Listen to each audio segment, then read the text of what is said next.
이 부활절이 너무나도 널리 알려져 있기 때문에 믿지 않는 사람들도 부활이라는 것에 대해서 알지 못하지만 그렇게 낯설게 여기지는 않습니다. 영화에서도 많이 소재로 사용되고 만화에서도 그렇고 많은 사람들한테 이야기되는 어떤 주제 중에 하나일지도 모르겠습니다. 하지만 잘 생각해보면 부활은 우리의 일상 속에 녹아있지만 일상 속에서 결코 볼 수 없는 일입니다. 그 어떤 생명도 그 생명을 상실한 뒤에 다시 부활하는 일은 없습니다. 그럼에도 불구하고 부활이 우리에게 이토록 익숙한 용어가 된 것은 예수께서 부활하셨기 때문이지요. 오늘 본문은 예수께서 부활하셨을 당시에 제자들의 상황을, 제자들의 모습을 기록하고 있는 본문입니다. 오늘 본문을 보시면 제자들이 심히 기뻐하고 놀라서 어안이 벙벙해 있는 모습을 발견하시게 될 겁니다. 그래서 예수께서는 친히 그들에게 손과 발의 흔적을 보이시고 또 직접 음식을 드시는 모습을 보여주심으로 완벽하게 육체로 부활하셨음을 드러내고 있는 장면입니다. 이 예수님의 부활에 대해서 우리는 많은 것들을 알 수 있습니다. 사망의 권세를 완전히 이기셨고 또한 우리도 예수님처럼 부활하리라는 소망을 품게 하셨다는 점에서 우리는 이 부활을 소망의 기초로 생각할 수 있습니다. 근데 오늘은 조금은 다르게 한번 접근해 보려고 해요. 예수님께서 부활하셨던 것이 과연 제자들에게는 또 어떤 의미로 다가왔을까? 그리고 오늘을 살아가는 우리는 이 부활을 또 어떻게 기억하면 좋을까에 대해서 한번 보려고 합니다. 성경은 항상 성경이 맨 처음 쓰였을 당시에 그리고 최초의 독자가 어떻게 받아들이고 어떻게 이해할 것인가를 아는 게 중요합니다. 용비어천가가 조선시대 초반에 작성되었을 때 독자들에게 기대하는 효과가 오늘날 우리가 용비어천가를 읽을 때 기대하는 거랑은 다른 것처럼 성경도 2000년 전에 기록될 때 당시에 그 기록을 읽는 사람들에게 기대했던 것과 오늘날 우리에게 기대되는 것은 다를 수밖에 없습니다. 왜냐하면 환경이 다르잖아요. 실제로 양을 치고 또 목축업이 발달되어 있는 이스라엘 사회에서 목자이신 예수 그리스도를 얘기하는 것과 양을 치는 거는 뭐 강원도 양떼 목장 가야 한번 볼까 말까 한 우리들이 목자를 이해하는 것은 완전히 다른 차원인 것처럼 이때 당시에 예수님의 부활을 직접적으로 경험하는 제자들의 심경을 살펴보는 것은 우리한테 매우 유익할 것입니다. 예수님께서는 십자가에서 죽으시고 부활하시기 전까지 제자들한테 계속 본인이 고난당하실 것을 그리고 죽으실 것을 또한 다시 일어나실 것을 가르쳐 주셨습니다. 하지만 제자들의 입장을 우리가 생각해 보면 이게 현실감이 없을 거예요. 예수님께서 분명히 말씀을 하셨는데 긴가민가 할 가능성이 매우 큽니다. 제자들도 예수님께서 완전히 부활하신 모습을 보고서 그제야 변화되었던 것을 보면 잘 알 수 있죠.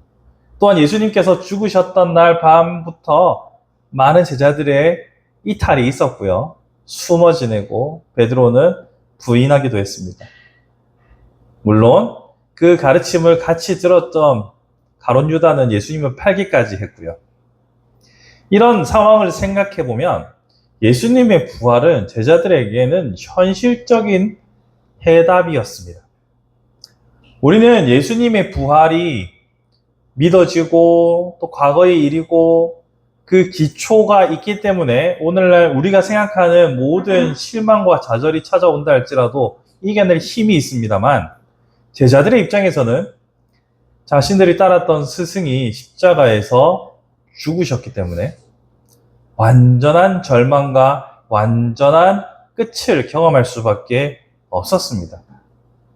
그런 제자들에게 예수님이 살아있는 몸으로 다시 부활하여 찾아오신 겁니다. 이 사건은 제자들에게 엄청난 충격과 감격과 기쁨을 가져다 줬으리라 우리는 충분히 예상할 수 있어요.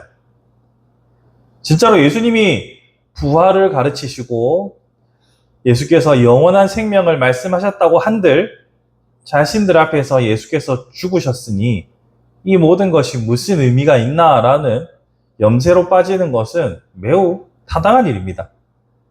그런데 예수께서는 직접 자신이 육신으로 부활하셨음을 보여주신 거죠. 이것을 기초로 해서 우리는 새로운 지평이 열리는 겁니다. 제자들도 예수님께서 직접 부활하신 모습을 통해서 예수께서 메시아라는 사실을 확신하였을 것이고, 우리 또한 우리 눈에 당장 성취가 보이지 않는다 하더라도 궁극적으로 하나님께서 하시리라는 소망을 얻게 되는 것이죠. 여기서 우리는 과거와 현재를 다시 만나봐야 합니다. 제가 처음 말씀드렸던 것처럼 과거의 독자들이 말씀을 이해했을 때와 우리가 이 말씀을 받아들일 때 느낌이 완전히 다르다고 했죠. 상황이 다르고 문화가 다르니까요.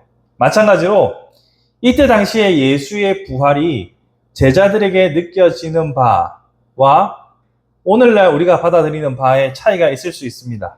그 차이는 가령 예를 들면 예수께서 부활하셨기 때문에 그들은 이제 더 이상 두려울 것이 없습니다. 맞죠? 가장 인생의 큰 죄의 삭신, 사망이 극복되었기 때문에 더 이상 두려울 게 없습니다.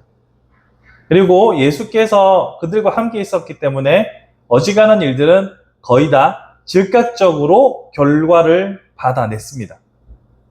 하지만 세월이 흘러서 오늘날로 다시 돌아와 보면 여기서 우리가 가지는 딜레마가 생깁니다. 예수께서 그들 곁에 있었을 때는 타인의 죽음도 본인의 죽음도 바로 극복되는 현장이었습니다. 하지만 오늘날 우리의 현실을 보면 과연 그러할까요? 우리의 생각의 때와 우리의 요구가 이루어지는 때가 분명히 다르기에 느끼는 절망과 좌절감이 있습니다.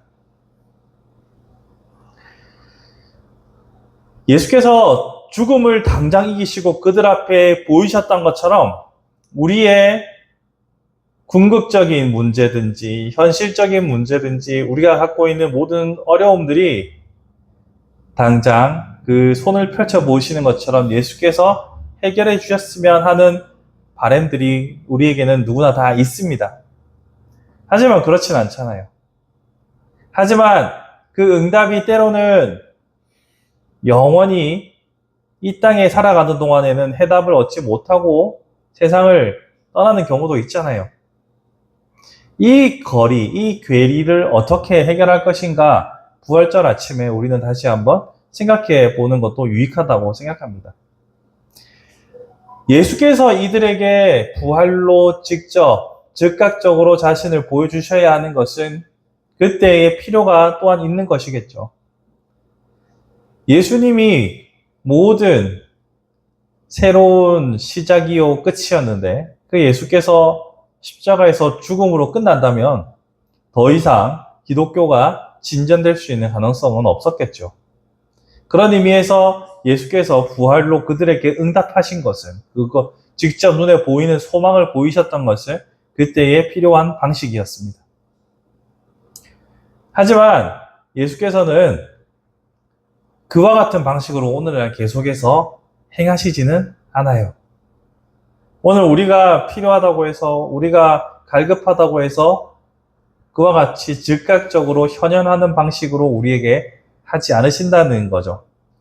근데 우리는 때로는 이것이 견디기 힘든 순간들이 있습니다.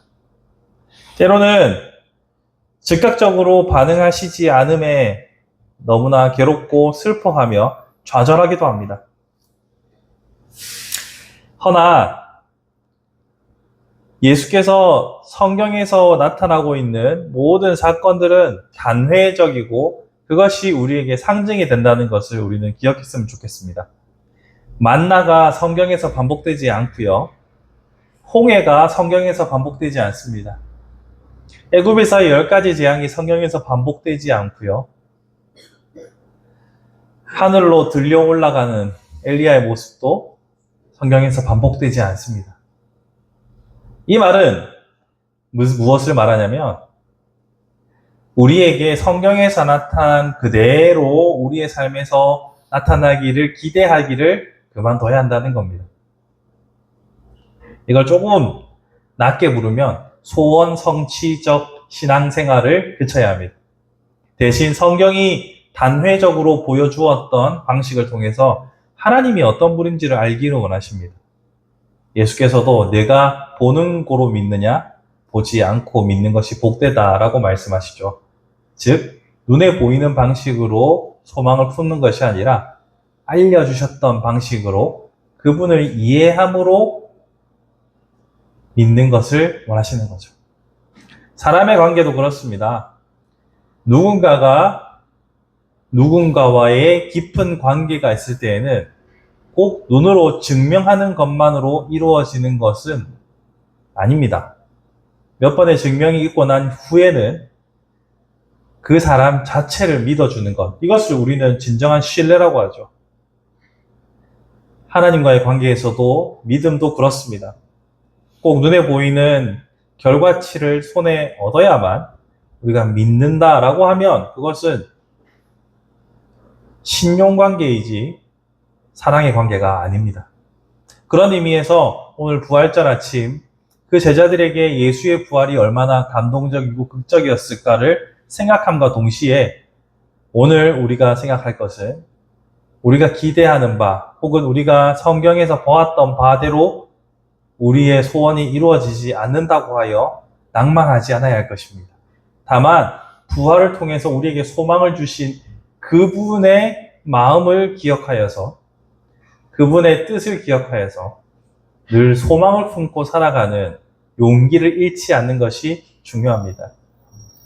부활절 아침 모두가 다 한 번쯤은 그런 상상을 해보셨겠지만 부활절 아침 우리를 찾아오셔서 자신의 손의 못자국을 옆구리의 창자국을 직접 만지게 해주시는 예수님을 경험한다면 얼마나 좋을까 이런 생각도 할지도 모르겠습니다. 하지만 그런 방식이 아니라 오늘날 우리의 삶의 믿음의 방식으로 소망을 품고 살아가도록 하신 것이 하나님의 뜻입니다. 그러기에 오늘날 하루하루를 살아가며 영원한 소망을 기억하며 영원한 부활을 기억하며 소망으로 충만한 삶을 살아갈 수 있기를 바랍니다.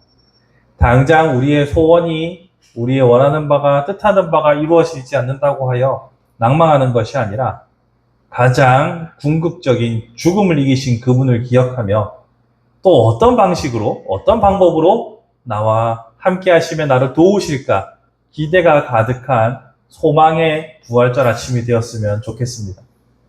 오늘 부활절 아침을 기점으로 해서 또 다음 부활절을 맞이할 때까지 날마다 장의적인 소망으로 새롭게 하실 그분을 기억하며 날마다 승리할 수 있는 저와 여러분이 되기를 주님의 이름으로 축복합니다.